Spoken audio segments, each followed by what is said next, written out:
Hello friends, আজ এই ভিডিওর মাধ্যমে আমরা মাইক্রোসফট এক্সেলের একটা ছোট্ট ট্রিক শিখব। তো বন্ধুরা, ভিডিওটা স্কিপ না করে এন্ড পর্যন্ত দেখুন।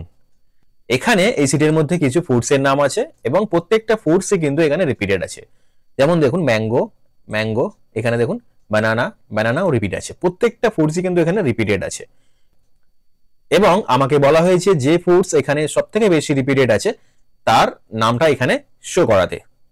তো সব থেকে বেশি ফ্রুট রিপিটেড এখানে যে নামটা আছে সেটা বার করার জন্য আমাদের একটা ছোট্ট ফর্মুলা অ্যাপ্লাই করতে হবে। কি সেই ফর্মুলা, চলুন আমরা জেনে নিই। ইজ ইকুয়াল টু ইন্ডেক্স, ইন্ডেক্সের পরে এখানে অ্যারে চাইছে, তো অ্যারের জন্য আমরা পুরো এই রেঞ্জটা দিয়ে দেবো। এবার আমরা এখানে মোট ফর্মুলা অ্যাপ্লাই করব। মোট ফর্মুলা অ্যাপ্লাই করার পরে আমরা ব্র্যাকেট ওপেন করব। তো ব্র্যাকেট ওপেন করার পরে এখানে নাম্বার চাইছে, তো নাম্বারের জন্য আমরা এখানে ম্যাচ ফাংশন ইউজ করব।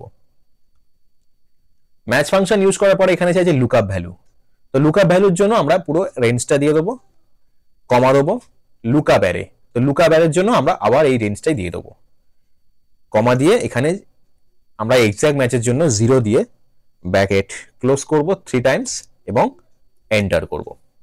দেখুন এখানে সব থেকে বেশি রিপিটেড যে ফ্রুটসটা আছে সেটা হচ্ছে ম্যাঙ্গো। তো বন্ধুরা, ভিডিওটা কেমন লাগলো অবশ্যই কমেন্ট করে জানাবেন। আর এই ধরনের আরো ইনফরমেটিভ ভিডিও পাওয়ার জন্য এই চ্যানেলটিকে লাইক, কমেন্ট এবং শেয়ার করবেন। আর প্লিজ সাবস্ক্রাইব করবেন। থ্যাংক ইউ বন্ধুরা।